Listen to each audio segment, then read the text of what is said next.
Hello, welcome to Human Tech, a podcast about the intersection between humans and technology. My name is Guthrie.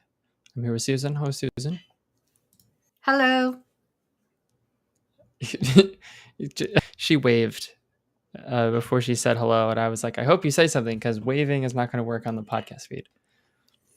Right. It only works on the video Right, at feed. the No, but video. I said hello. I waved and said hello. Right, and said hello.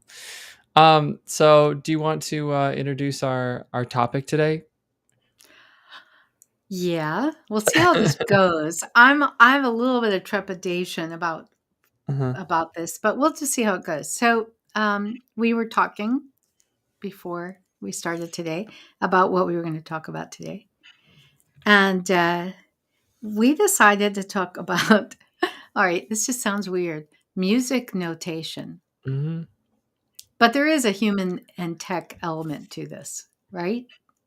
Well, there is, but we don't have to be constrained by the bounds of our own You wanted creation. to do something different today because I put forth like about 10 different We things. have confidence. No, no, no. We put this all together. We know exactly like this is going to We have perfectly. notes and a whole plan. No, we don't.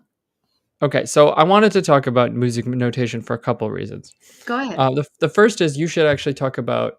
Okay, the first is music notation is just one of those niche things that most people walking through life don't know a whole lot about. And even if you do know a little bit about it, it's not something that you particularly think about very often. That's And probably yet, true.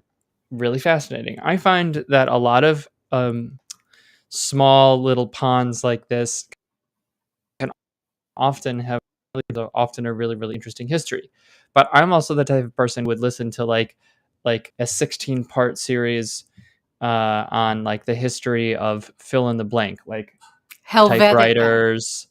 Well, but that's actually interesting because typefaces are interesting. Right? Well, what people don't realize is like the history of some typefaces. Like Yeah, some I of the am not. typefaces we use I were know. were developed in like the 1600s, and we I just think see that them would as be an modern. interesting topic to talk about too.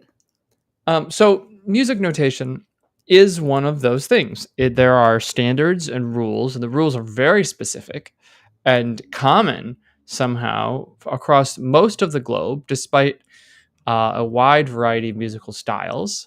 And it's just kind of interesting. Now you should talk. You should say some words about why you know about music notation. Okay. Well, I I have, let's see. I'm studying music right now, along with their, working and stuff. That this is my one of the things I've undertaken. So I've been playing music and dealing with music since about the age of 6 or 7, but I have no formal training. I haven't taken any.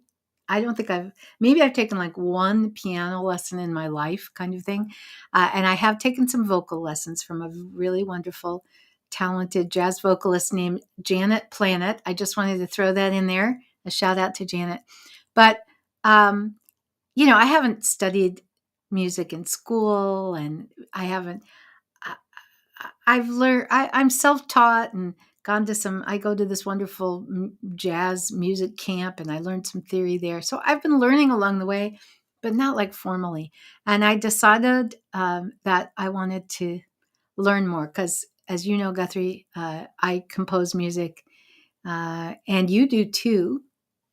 Um, and so I've been studying music. So I took some classes, online classes, really good classes in different parts of music, and one of them that I'm taking this quarter is on music notation, specifically on learning. Well, two things: learning a particular music notation software, and I chose Sibelius. And those of you who know about music notation, probably some of you are going, "Oh no, not Sibelius. Why did you choose that one? You should have chosen a different one." But I chose that one.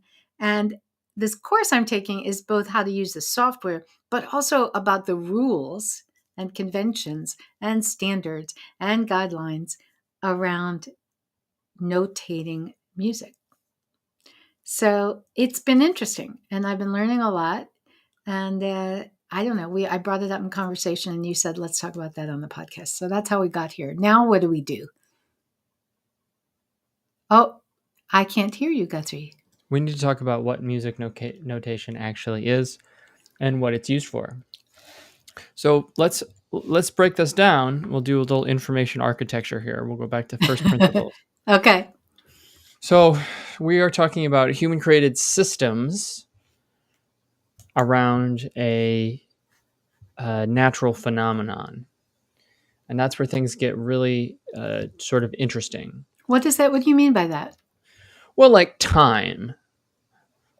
It's a natural phenomenon, time. And there are Okay. And some things that are subjective to our human experience, but also some things that are not subjective, right? Like the circling of the earth around the sun and the moon and the rotation of the earth and, the times of the day. So like, there's no reason, like time could be measured in any way we decided. yes. Why don't we measure time in Zigglebees? Right. That there's 417 Zigglebees in a Cronfar, and one Cronfar is a lifetime of a human. Like there's no reason. Zigglebees and Cronfars. Those are Yeah, great exactly. names. Like there's no way, there's no reason. Now, of course, yeah. a lot of so part of that there are some of it does make sense with time, right? We're talking about units of measure. There are, like I said, static things like the rotation of the earth around the sun. You get really weird ancient human civilization trickles. Okay, right? Like the Babylonians, everything had to be in base 60. So what happened? So that's where you get 360 degrees. It's base 60. Of course, it also sort of works with the number of days in the year, but not really. So, like 365 and a quarter. So you can't really use that. So things, not everything's perfectly divisible. So that makes things complicated. So there are just a lot of different ways to divide stuff, Yes. Now, and musical, and maybe we should say, for people who might not know anything about musical notation incorporates several things. One is time, and another is, I guess you could say sound waves, right? Pitch. There's a lot of things that are incorporated into musical notation. Before we do that, I just wanted to share something quickly. What's that? So let's do let's share. Let me just share this. For those who are not aware, this is my my software program that I have that anyone can check out. decimalclock.theteamw.com. It's a side project so that you can measure the day. Are you serious? There's a decimal clock. Well, Napoleon used it. No, but we have that at our URL. Well, it's a sub URL. I didn't even know you created this. Okay, go ahead. Yeah, I've had this. This is your friend Napoleon. Well, so basically it's like, why are there 24 hours in a day that's not divisible by? So this and is 100 24 hours and then 60. Yeah, yes, this would be 100 hours in a day. So right now it's 50 hours and 73 minutes. Or Zigglewees. Well, you can call them hours a minute. The nice thing about this, is that it's really easy to measure. So if you, just as a quick aside, if you work for 12 minutes, right, on a project, what do you bill? Yeah. Right? If your rate is $100 an hour and you work for 12 minutes, you can't figure you have to convert 12 minutes into the percent of an hour. Yeah. Okay. The nice thing about this is if my rate is $100 an hour and I work for 12 minutes, since there are 100 minutes in an hour, then it's $12. So it's really easy to measure time, that kind of thing. Okay. The other reason that it's really nice is it just so happens if you use centa hours, which would be 100 hours in a day, it means that this number is also the percentage of the day that's over. So we are Oh. just past noon here. So it Oh, is I kinda like that. 15.8% over. And so That it's I like. actually a nifty way that the time actually means something. Like Hmm. 1:30 in, doesn't mean Doesn't mean anything, it but has no, whereas if 60% I say it's like 61, right? Like that means the day something. 61% over So and do you can you looking at use it, you sort this? of know. I have this Do you uh use it? It's like, are you aware at any given point that you're at yeah, on 70? my phone I have a little app that I Okay, that I that I use right just there. okay, you're weird. What does this have to do with musical notation, though? This particular part was As in mostly just me trying to have everyone use decimal hours, so we'll turn that off and we'll go back to music notation. But the reason Oh, the reason I bring it up is because music notation is rather similar. Let's talk about the natural phenomenon that is music. So okay. music isn't really anything. Music is we're talking about ways that humans communicate and vocalize. We have vocal cords that allow us to create sound waves in various pitches. If we're Uh, singing or talking, you if mean? we're singing or talking, we have mouth and tongue movements that can change the intonation of that can shape the pitches in various ways. Um, But and we there's but we have a lot of other things that have to do with music because a well, lot of yeah, go and then ahead. there's the rhythmic part, Yes, there's the right? rhythmic part. Yes. So, but the um, so if I go from like one note, and I go to the next note, there is not. It's a spectrum, right? I am just moving through hertz at sort of a random rate. There aren't notes. Notes don't exist in the human body. That is a human construct, Yes. and there is no reason why the music notation would use the idea of a note is an invention. Now, there are, much like days, the sun rising, there are some natural phenomenon that influence this. So, for example, our ears are attuned to certain pitches, right? That would be that other humans make. I read an interesting fact about sort of large dinosaurs in the Jurassic period, Yeah. because dinosaurs were birds, but birds have evolved modern sort of. There's a specialized. Um, it's not.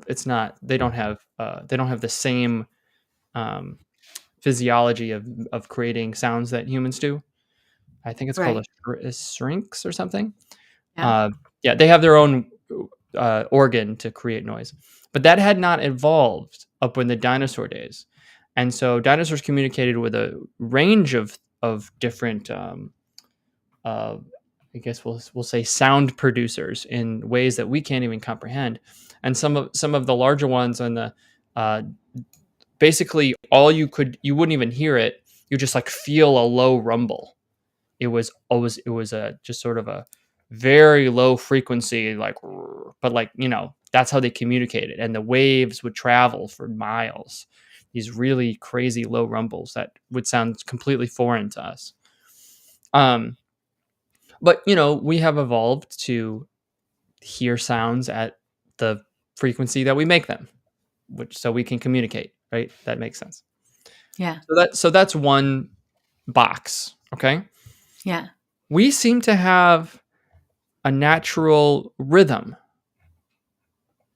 and you can talk if this is nature or nurture, but there seems to be like a one, two, It's three, based on four, it's the heartbeat. one, two. Okay, well there we go. That's good. That's good. The heartbeat. Okay, yeah. So there are things that sound pleasant to us that are rhythmically pleasant. Both, what we would call a quarter note, or a beat would be another one. And then, of course, playing against that, right? Syncopation, onbeat, offbeat, that sort of thing. So Yep. there's rhythm, and rhythm, we like rhythm. Rhythm fascinates us. I Yes. often wonder, by the way, if other animals experience rhythm differently. So let's talk about a cat. A cat is a natural predator. And what you don't want to do as a predator is have a consistent, identifiable sound because then animals could sense that you're coming. What you want is you want asynchronous, you want sort of like no pattern so that you can blend into the background to grab your prey more easily. So I wonder if a cat's rhythm is like, Their heartbeat, you mean? Or no, just not their their heart, just like what they find like, find interesting or comforting or yeah, that it's actually sort I of have no like an idea. asynchronous, because you can play music to a cat, right? Like think of like a Yeah. big throbbing, bass, like you have a subwoofer. Yeah. Like, well, cat doesn't seem to particularly Be do that. interested in it. Or when Well, I don't, and a I cat also don't. plays, it doesn't it does anyways, these are just some thoughts. Um okay, Yeah. so we have rhythm and we have pitch. Now you now we're going to start to get into sort of the And we culture have of more than music. that too.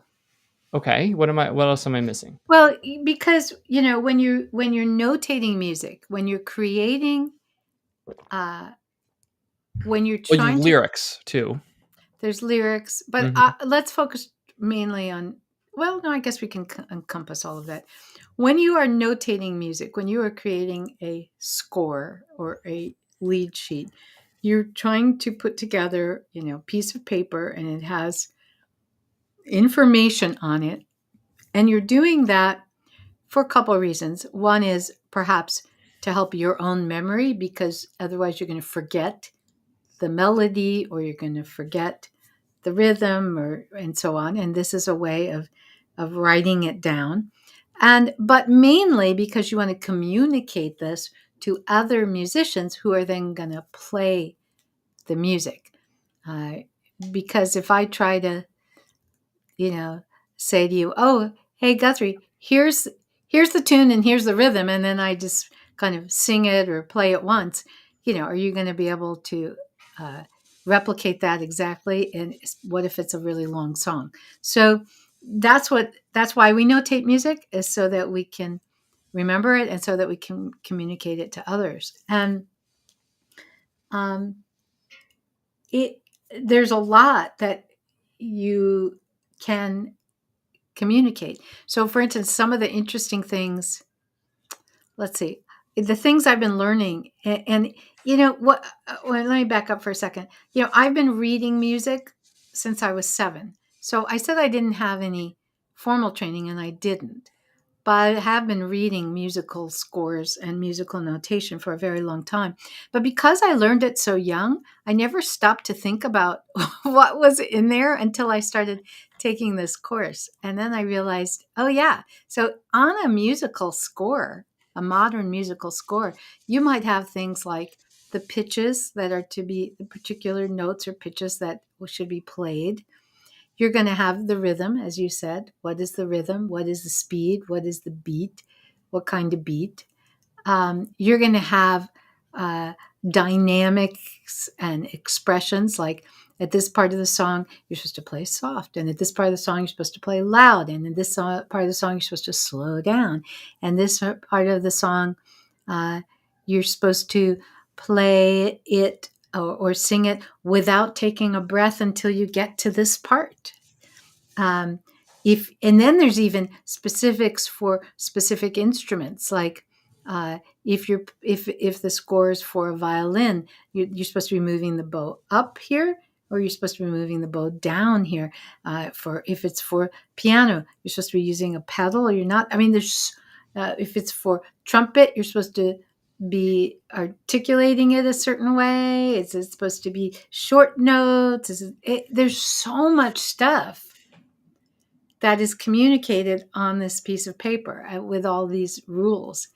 Um, and it's kind of interesting. And it's amazing to me that it has become as standardized as it is. Now, there So, are well, some hold things on. that people still Hold on. argue about. Yes. Before you What? get to that, let's talk Yeah. about that standardization. Yeah. So, I want to say a couple things. The first is there are a lot of different ways to that for music in cultures around the world. Yeah. And let's take a step back to when all this was developed. Yes. I What know a we were little bit about the Oh history. no, I know about the history. Don't worry. Okay. So we're talking about medieval Europe is when a lot of these sort of standards that we would These sort of standards consider that we now follow. almost the Yes. global standard, that's when they came to be. Okay. So Yeah. don't think about music as it is today, but let's think about, music 800 years ago.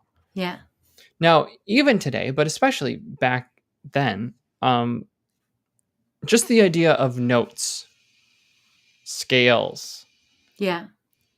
there is a bit of a mathematical side to this, to music. Definitely. Yep. So if anyone out there has ever read the original book by Hertz, that's a fun read. I encourage you all to do What that. is it? I don't think Uh I've read it. What is it? oh, you should read it. It'll probably be over your head, but it's really Oh, fun. thank you. Where you talk about That's overtones. I know about some of this stuff. What's the Uh, book called? He's looking it up. um, Okay, this is not good. Silence on air. While Guthrie looks it up. uh, While he's looking it up, I'll just fill the silence here.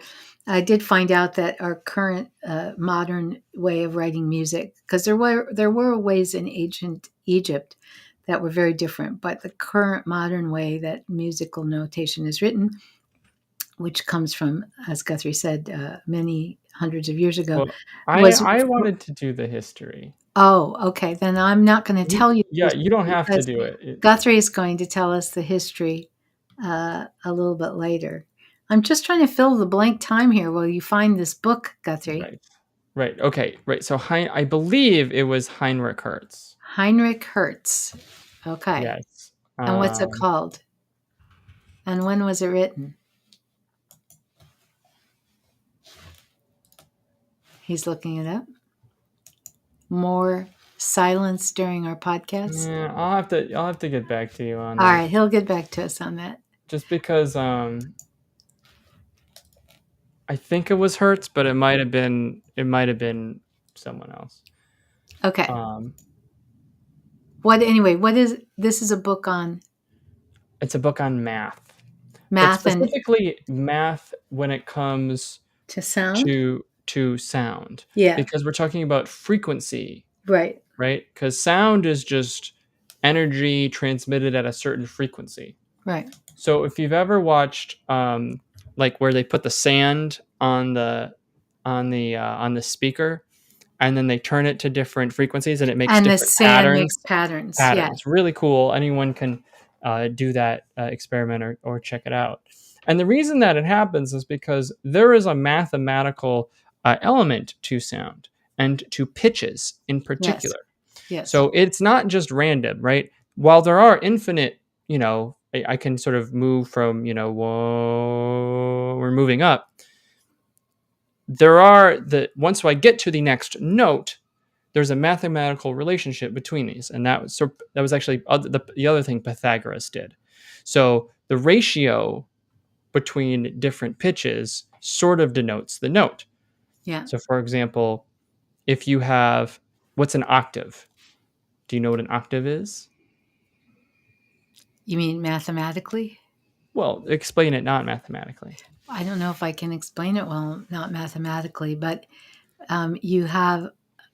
I can't explain it. I know what it is. I can sing an octave. I can Okay, play an I'm a octave. 5-year-old. I can What's an notate octave? an octave. Explain it to me like I'm a Okay. 5-year-old.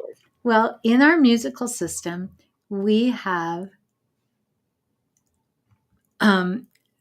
We've decided there are 7 different notes, but these can occur over and over. You can have a note that is pitched like And then you can have that same note, but 8 notes higher. So that's an octave when you go from the one note to another note, and so it's the same note, but it's pitched higher or lower. Can That you was have a an octave with any note? yes, And therefore, could you have an octave with any pitch? yes. So the way that that works is 220 hertz, I believe, is that an A? There is a hertz that's an A. I don't know if I it's. believe it's 220. I don't know if that doesn't sound right. Okay. Anyways, so there is a certain hertz, which would be frequency, the way number of waves, right, per second. 440. 440. A is 440. Okay, that means that Well, A is also The A the above A middle above is middle C C. is 440, which means that the other A is 220 Oh, because an octave, which to our ears sounds the same but higher, yeah. is the same hertz just doubled. Okay. Right? So 220 is going to be an A, which means 440 is going to be an A, which means 880 is going to be an A. Okay. But just right? Yeah. So higher. So the mathematical relationship between different hertz sounds pleasing or similar because our ears are identifying mathematical patterns. Okay. So this also means that if you combine certain frequencies together, Yeah. they have a mathematical relationship, which then when combined will change the wave into a pattern that we'd recognize. And that is how the original European notes come to be. Okay. Okay, because we've identified that an A and an A is the double, Yes. right? So what's a major scale? What's a major triad in Oh, notes? in notes or in numbers? Notes. Just pick one. C, E, G. C E G, right? So you have Mhm. so what let's do the numbers now. Okay. Middle C. Yeah. You want me to look it up? No, I don't need the hertz numbers. Just the Oh, the what do you numbers want? the numbers of the scale. Well, C is a 1, C is a 1 because we that's our base note. and then E is a 3, So that's 1/3 of the way, right? So you have a 1 to 3 relationship between those, and then G is a 5. and then G is a 5. And that's a 1 to 5 relationship sort of, between those. And then once you get C to C, that's a, 1 to 2. It's like, that's like the double. So my point is that the European scales are based on mathematical relationships bet- between the number of hertz and frequency of the But sound. those are not uh, displayed in the musical notation. They are not. But my point is the musical notation in Europe is mostly made up, but it's also made up in a way that sort of makes sense. So in a lot of Middle Eastern music, what's very popular is to use what we would call quarter tones. Right. Can you explain to people what a quarter tone is? No, not really. I have a vague idea, but no. Okay, I let's I use am not. I remember I'm at the beginning of my musical education, and so far I've taken 2 classes. One on digital audio software to record your songs and create them, and the other is on musical notation. I start my theory class in a couple of weeks. The first of like what's going to be theory for the rest of my life. So no, I cannot. I will know the answer to this question in a year or two. Okay, so if we say that the move from A to B Yeah, is one step, one tone, yeah, do, ra, yeah. I, fo, sa, I can't remember what I did. Do, re, Re, mi, mi, fa, fa, so, so, la, ti, la, da. ti, do. And So it'd that be was la, ti. La, ti would okay, be A to B, right, so that's 1 to I 2. think. Right, Yeah. yeah, so that's 1. So Yeah. a half step then would be what we Yes. would call, A to A sharp. Yes, that's right. Quarter tone We don't then. have a quarter tone. Right, but that is the realm In the betwixt European A and A sharp.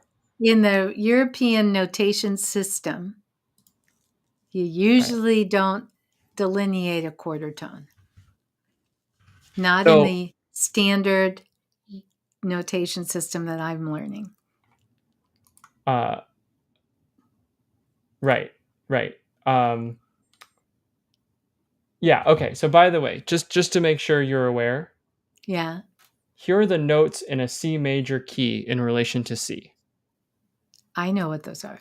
right? So C is 1 to 1, right? It's the same. So Yes.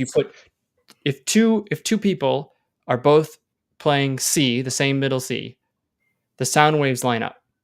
Okay. They are the same, right? They're same number of Yeah. hertz, okay? Now, what's the most pleasing sound to the ears? A major triad. Well, give me one of those numbers. C Do you C want to one like the three fifth? five. Yeah. What is the fifth 1 better and or is the 5. third? Give it 1 and 5. Yes. So the G to C Yes. is a 3-to-2 ratio. Yes. So that sort of divides evenly, right? So you have just every third time it lines up, right? And every third time it Okay. lines up, okay? The third is a 5-to-4 ratio, Yeah. right? So every fifth time they line up. All right. But what about the second? Because that would be dissonance. We wouldn't like And the that. second is a 9-to-8 ratio, Yeah. That's going to right? sound So it's weird. only going to line up every ninth time. And so that's why Yeah. it probably sounds more dissonant. What you're missing, of course, is the seventh, Yes. but not the seventh of the scale, but well, I guess that would be. So like a B, Yeah. if A you're in the B. key of C, that's Yeah. the seventh, right? Yeah. That's going to be a 17-to-9 Yeah. That ratio. won't sound good either. But so did those two, right? Right? Right. If you just do 1 and 7, Right. That doesn't sound good. it But only you could works do 1, 3, 1, 5, 3, 7 5, 7, right? And or that's 3, 5, why 7, it and does that work would be because now your waves are meshing together in ways that sound good. So my point is that the European system is based on sort of they didn't know they were doing this, but on a mathematical, there is some sort of mathematical basis for the sound waves lining up in ways that feel right. what But they to did that our so ears long pleasant. ago, they probably didn't know that. Yeah. So whereas in other cultures, with those alignments, right? So you do one where we're and we do this in lots of European music too, where you're sliding in, right? You're gonna, if you're a singer, I'm Yeah. sure you know this, you're gonna hit under just a little bit and move your way up to Yes. on pitch. There are aesthetic pleasing ways of starting somewhere and moving somewhere else. And there are some ways that you can notate that in the music. You can notate that with some unusual things that you can do in the music, but it is also very typical to not notate it and just, uh, you know, I yeah, and that's another interesting thing too about notating music because there are some genres of music where you're supposed to notate everything exactly, and then there's other genres, jazz being one of them, where you just kind of notate it and then you let the individual musician have a lot of freedom about how they Yeah. interpret what's on the page. So let's do the history now, which is really fun. So sorry Okay. I got caught up in the math, but the math is Yeah, cool. that's right. Okay. So we're in the year 1025, Okay. and the way music worked back then, it's a lot of That's almost church chants 1,000 and stuff. years ago. This stuff is old. This stuff is old. Um, Basically, this monk called Guido of Arezzo. Did he use software? Was he using Yeah. Yep. Sibelius? Yeah, he was a Sibelius guy. He organized pitches into groups called hexachords, which we would call the scale. That's your do, re, mi, fa, so. Yeah. Okay. But because before that time, the way it would work is you'd have the words, right? And then around the words would be these squiggles. I swear. I'll let me see if I can't share a picture of this here. One second. Yeah, let me these squiggles, add a source. Let's add a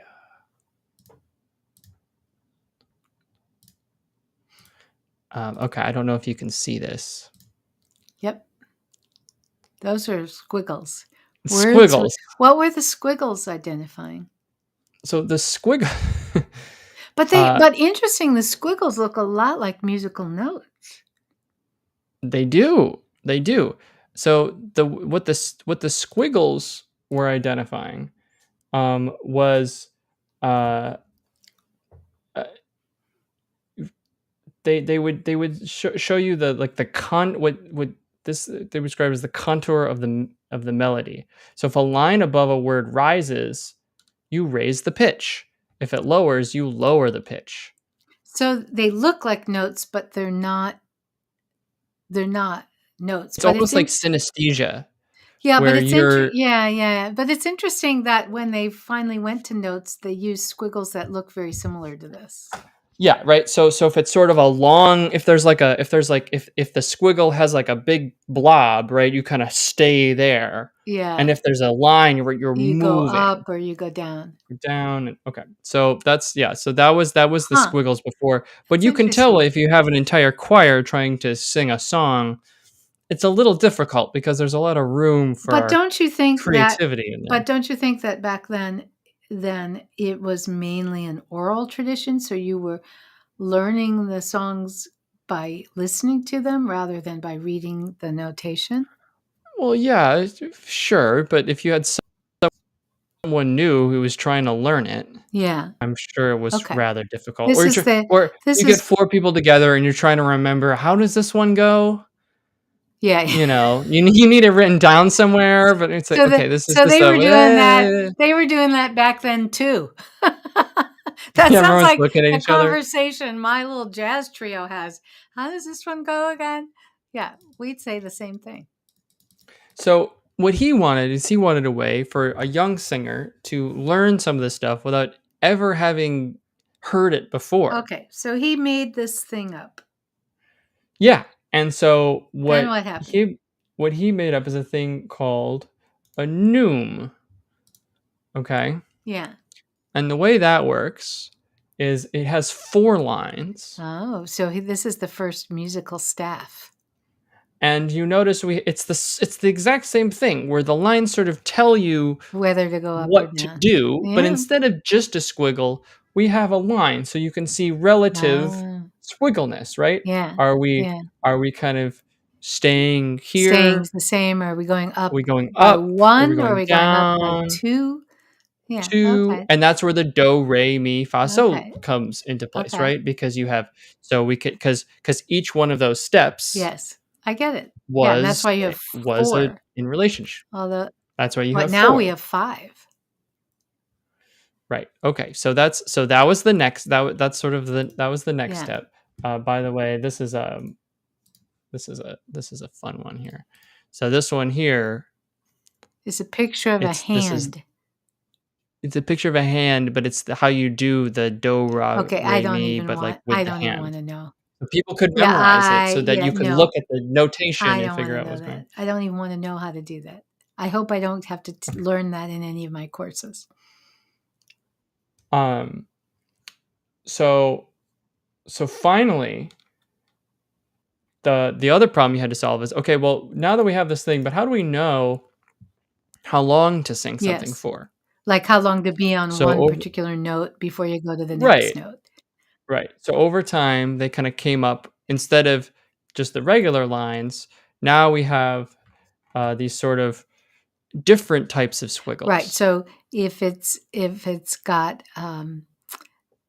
uh, if it's filled in and dark filled in, that's one amount of time. If That's it's it's not filled in, faster or than if it has a line on it, a stem on it, that is different than if right. it doesn't have a stem on it. So this, yeah, the example you're showing now looks a lot like modern music, not exactly, but there. Uh, Probably I could look at this manuscript. I don't know when it's from, and I could probably somewhat play it Uh, even in my modern day knowledge. right. And so, I mean, basically, by the 1600s, 15 by like the 1500 1400s and 1500s and 1600s, we have what you would consider modern musical notation. Can I take an It's interesting so old. but can I take an interesting digression and just talk about Yeah. what some of the changes in musical notation that are happening because of the technology? So I'm going to give you just a simple example. Um, it it used to be pre-computer days that um, if you were creating, musical notation, you were uh, you were creating it by hand. I mean, you were literally drawing notes on a page, and um, if you think about, and if you've played music, but even if you haven't played music and you just heard music, there might be a part of a song, and then you go back and you pretty much repeat the same melody, but maybe, you end the next section a little differently, right? I mean, pop songs are like this, right? Oh, and here we are back to the main chorus. Oh, here's another verse. Oh, here's the pre-chorus, right? You have these structures to the music, and a lot of times the parts of the music repeat inside the song. Because you used to write these out by hand, and it was laborious, and people didn't want to pay and I'm talking about as recently as, like, the 1970s, and people didn't want to pay the the person writing this all out to do a whole bunch more pages. There's this whole shortcut of a little notation that means, repeat or go back to measure 5 and play there's all these complicated little notations you can add in there. And now, because there are, you can just copy and paste from measure 5 to measure 12. There's a tendency now to not use as much of those little esoteric, now go to here, now go to there, and just create longer scores, And more have more pages, and variation. because then you can actually, yes, be specific about variations. And then if you're notating a film score, that is like an entirely different thing. Apparently, they do absolutely none of this go back and repeat here. None, none, none, none. Because there's these tiny variations. Like maybe, the third time through, and that's when the bad guys are coming through with the guns. And so it is the same melody, but it's got to be really loud now. And so you apparently, when you're doing a film score, you forget doing any repeats or any go back here. It's everything is blocked out, and film scores supposedly are these gigantic documents because of that. I'd actually love to notate a film score. Well, maybe not, but it would be kind of interesting and fun to work on one. Anyway, so these traditions change as well with either the technology and the software, and what the notation software does. And I'd like to save a few minutes, Guthrie, for talking about the notation software, but and or the ways that, we're writing music for film. I mean, initially when your monk Guido was creating that system, he was not writing for film. Okay. I mean, there was no such thing as movies, so he didn't have to think about that. So I think it's interesting how the notation has changed over time. And I think it's interesting what the capabilities of the software have really changed a lot, and some of them are wonderful, and some of them are Well, just so complicated. here's my question for you. What?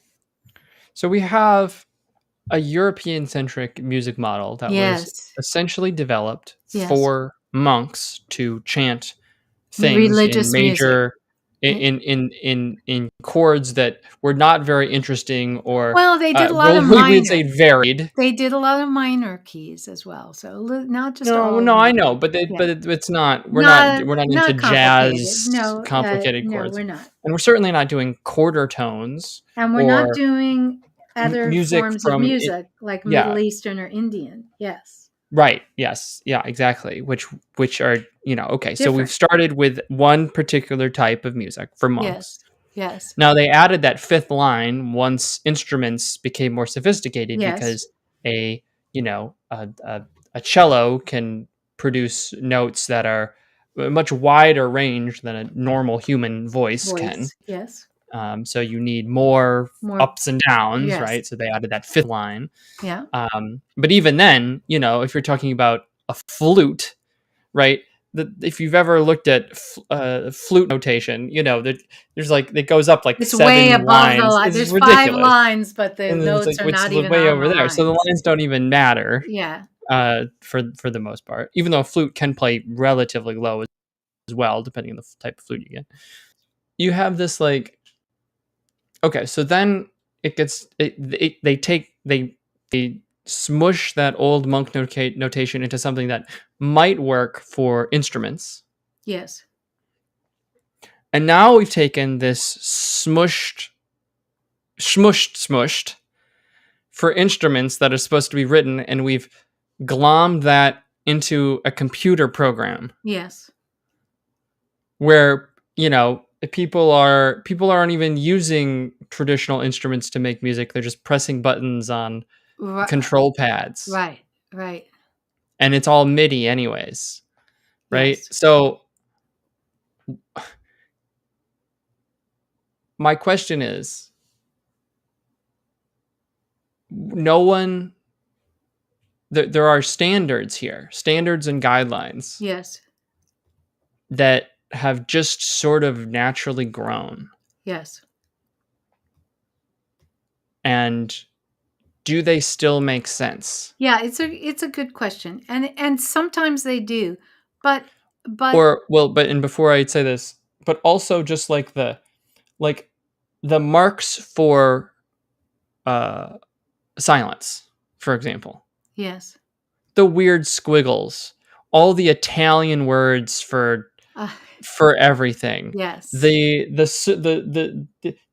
double weird squiggles for weird little, accents and this and Absolutely. that Right. and like why are we doing any of this? Why doesn't musical notation have a second variable, that for example you could use color or an alternative for those who are colorblind, which would be like a pattern of some sort. So you could tell if a note was supposed to be accented or not just based on its color or its Okay. All right. shade or its All right. size. But we fight over these things in other realms. I mean, haven't people talked about the fact of why do we have all these different languages and why don't we standardize on what's it called? Esperanto. Esperanto. But at least there's history there Well, and the there's languages. history in the language of music. I mean, this But is like but that's the thing. Everyone uses this notation, even though there's all this different type of music.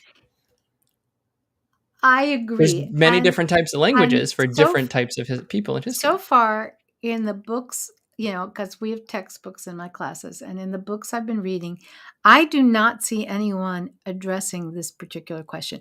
I do see, oh, now there's the there's the Berkeley standard of drum notation versus the blah blah blah standard of drum notation. There's these arguments about whether this, if you're playing this kind of drum, do you note that with a circle or with an X? I mean, we have debates about this, but I have not, and this is probably exists, and I'm just probably ignorant of it.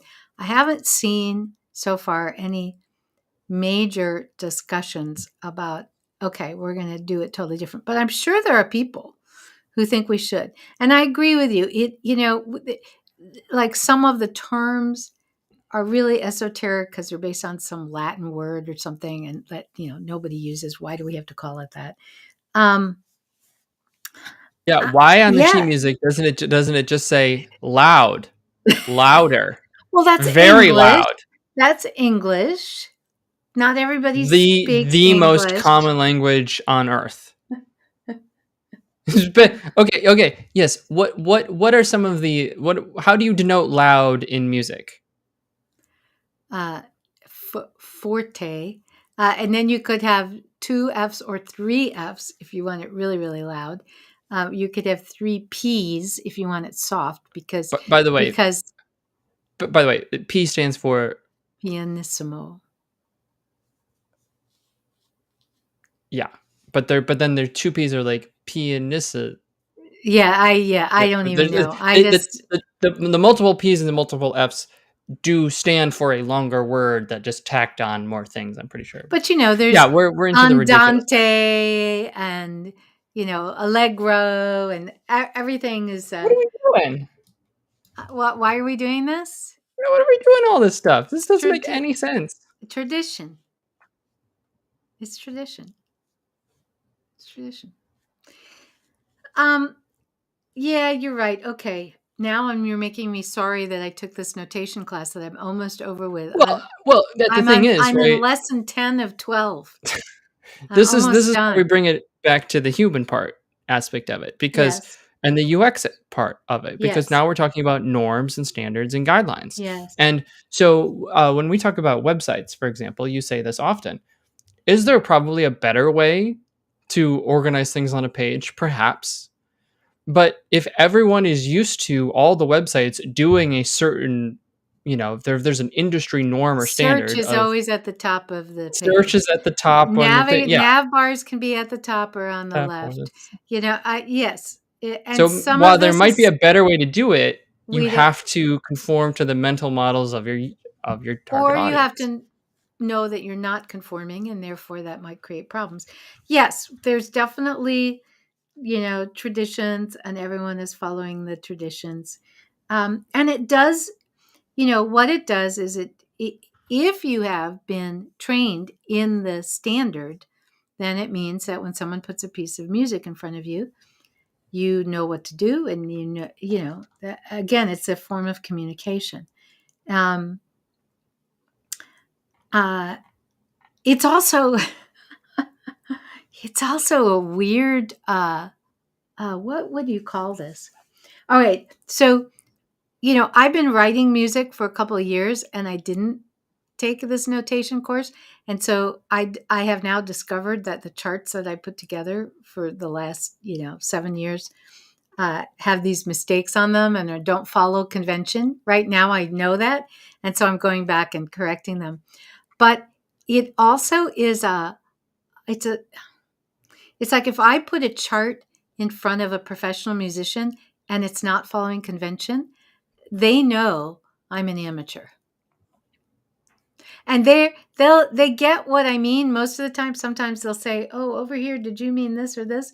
But I'm essentially signaling to them, "Isn't this cute? I don't really know what I'm doing." So I am very excited now to be handing out charts that follow the convention. And so, Mm. and it's an ego thing, right? So they will look Mm. at my chart now and say, "Oh, well, she apparently knows what she's doing." So it's almost like so there's like an artificial barrier to entry Oh, to keep. definitely. So it's like Definitely. so it's purposely complicated as a status symbol to I, keep the riffraff out. I don't know if it's done purposely, but there is that. I cannot tell you how many times, and it's so interesting. It's so interesting. There is so much. There is a lot of one-upmanship in the world of music, and I know when I remember being at jazz camp and I performed one of my songs that I'd written in a performance, and had wonderful musicians behind me playing the music.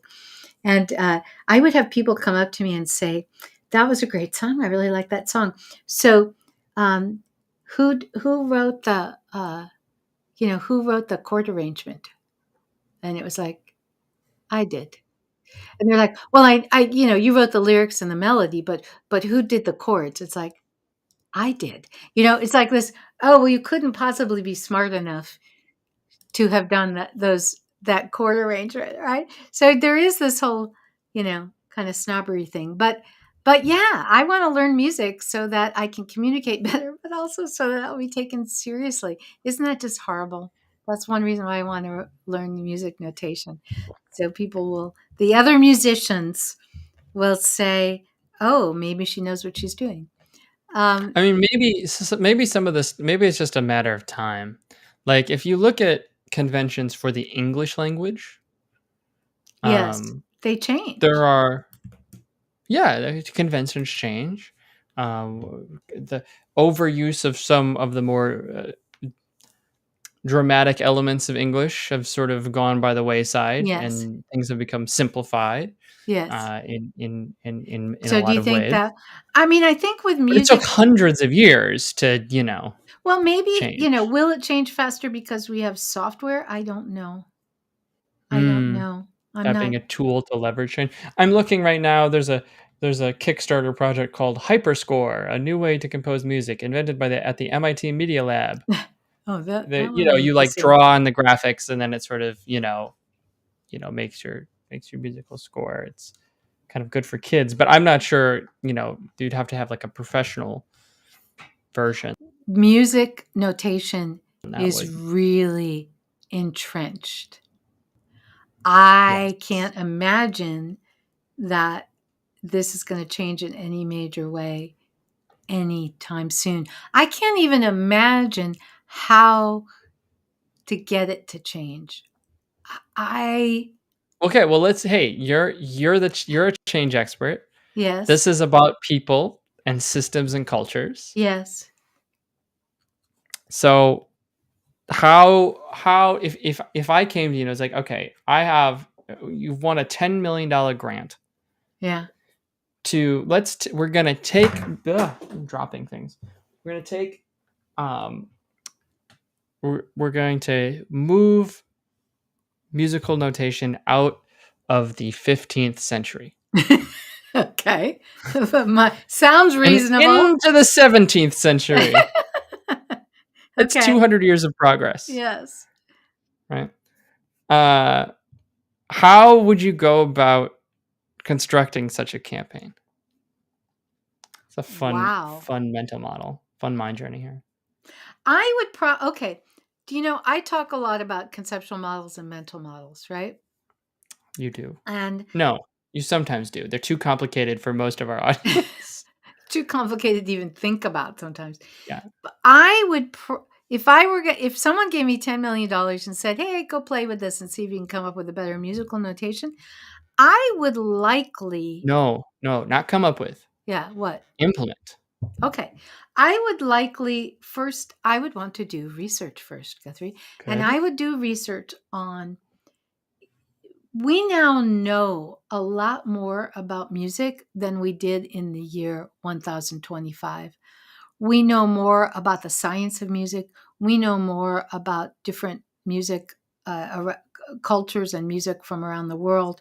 And I would first want to do some research to see if there's some basic fundamental differences in how we could notate it that would be would work better with the physical world. You started our conversation off with that, and I'm interested in that Mhm. because Mm. I don't think the monks were necessarily thinking about that when they put together the system that we're using now. I'd be very interested to know. So I don't have an answer, but I would research the mental and basically research the conceptual model of music communication and notating, and see if there was a system that would be better and would be implementable because we have new tools. And I don't know what that might be, but I would look there rather than just how can we improve, oh, let's add a 6th line to the staff. I'd want to take a step back and see what the physical world and what the the science of hearing and the science of sound could tell us first, and then see if there's a way to translate that into You know what I would do? musical notation. What would you do? You know what the first thing you have to do is? Know what? I do wonder if you have to change the scale system.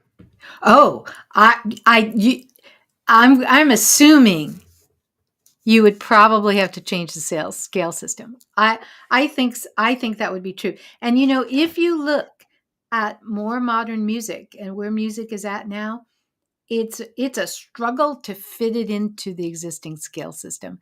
I think the scale system is possibly, needs to go. But like the A, why do we go? Why is it A, like B flat, Oh yeah. C, No, and then we get to, we get to G and we're like, we're done.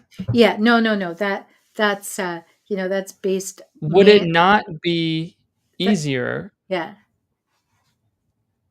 if we wanted to do notes that we got rid of half steps? There are so many things we could do differently, and that would be absolutely, that's part of the research.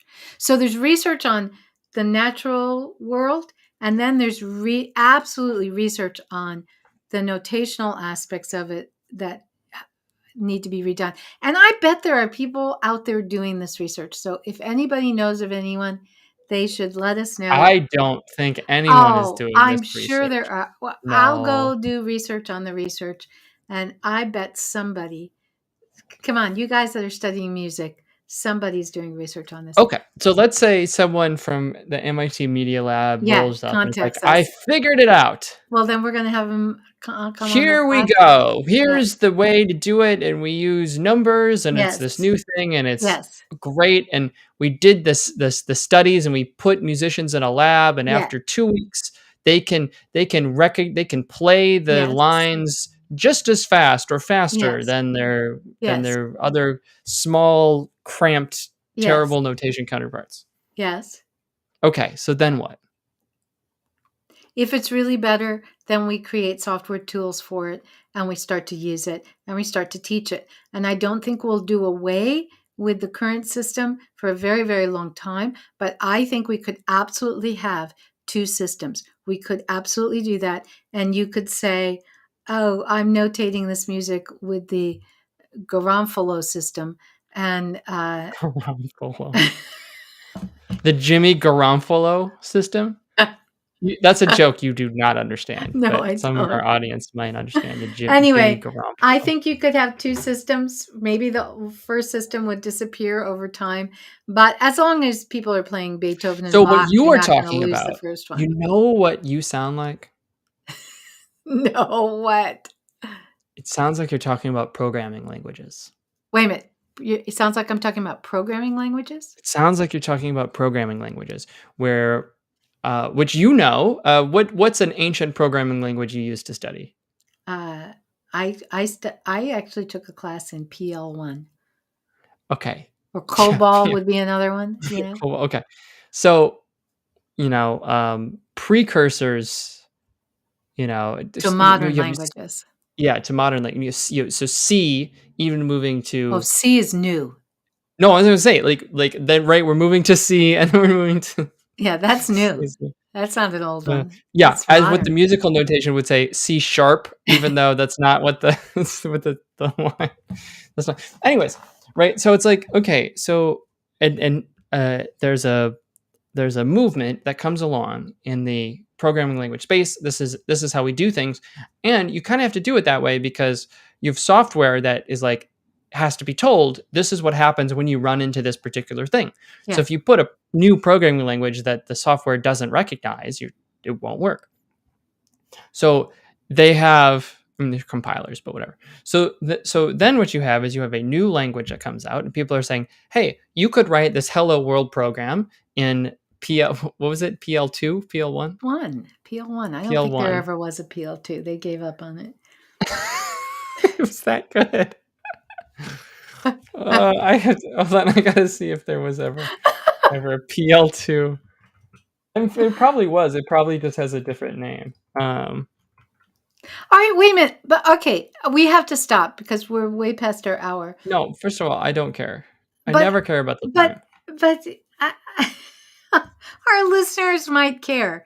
But this is an interesting idea. I really like this metaphor that might take us into a different conceptual model. Because the other question is, can we use AI for this or something? You can play music, and the programs will turn that into notation, right? Mm-hmm. Like that exists. So I wonder if we just can't get better at that and then change the notation, like you're saying, like we change a programming language, and then the whole thing just becomes automatic. Yeah, I wonder if you could do that. So you could, but that still doesn't. What are you changing it to, right? You can have, No, I'd want the new system that you're changing it to. essentially, right? It's a compiler, right? Guthrie, We're taking this should become our new life's work. Let's redo the field of musical notation.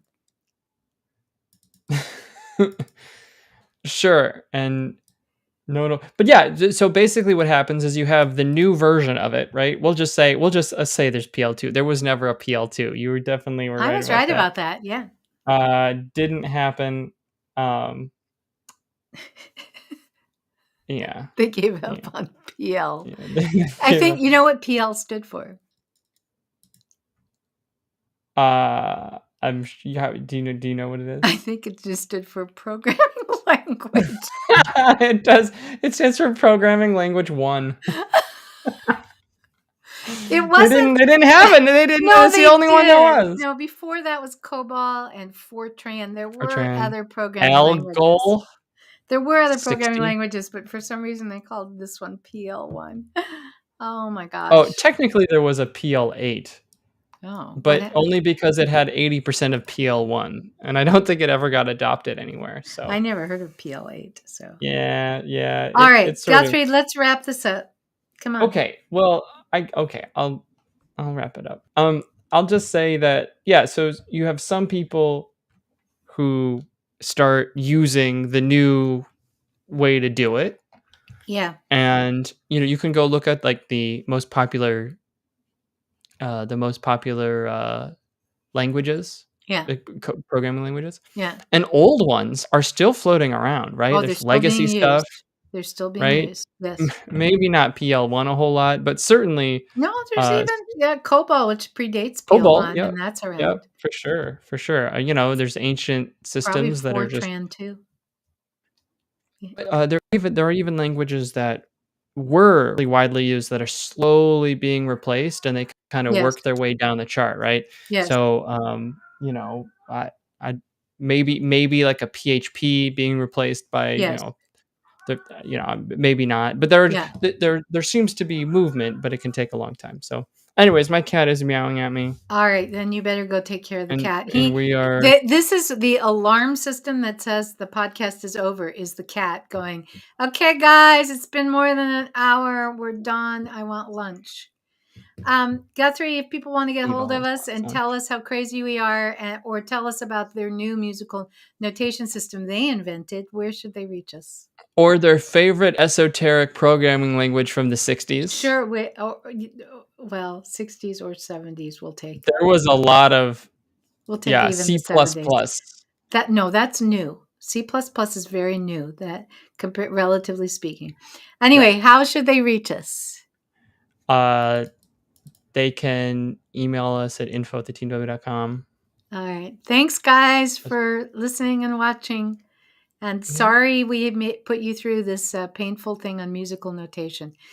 But this is how Guthrie and I spent our time, apparently, is talking about this crazy kind of stuff. Anyway, we'll talk to you next week. Bye. Bye.